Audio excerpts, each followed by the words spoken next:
Hi mga kapuso, this is Coach Tel of The Voice Generations. So our game today is fill in the blanks and I need to choose a number from 1 to 8. So first number will be number 4. Ang pinaka-strict na coach ay si... Kailangan ko magpangalan. Parang ginudge ko naman agad sila. Ang pinaka-strict na coach ay si Kuya Chito. Siguro. Next number is number 7. Excited ako sa The Voice Generations dahil makakasama ko. Hindi lang si Kuya Billy, hindi lang si Sir Chito. Pati si Julian makakasama ko. Grabe to, limitless. Grabe. Sana mahawaan ako ng pagiging limitless niya. Sana hindi ako malimitahan sa mga gusto kong gawin dito. Sana walang beep sa mga sasabihin ko. Joke lang po. Last number will be number 1. Mapapaikot ako kapag narinig ko yung boses na hinahanap ko.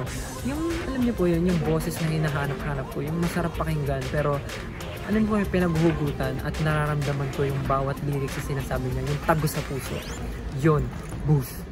Dapat yung abangan kay Stel, napakarami. Dahil ito rin ay napakalaking opportunity para sa akin. At abangan nyo na po ang mga gagawin ko para sa The Voice Generations dahil hindi lang po pakulo ang gagawin ko. Abangan nyo po yan. Iniimbitahan ko po kayong lahat na manood ng The Voice Generations dahil hindi lang po ito magiging masaya. Dahil, magiging the best show of this year. Kaya naman po, sana panoorin nyo at sama-sama po tayo maging masaya at tumuklas ng iba't ibang talento sa buong mundo. See you guys. Maraming salamat.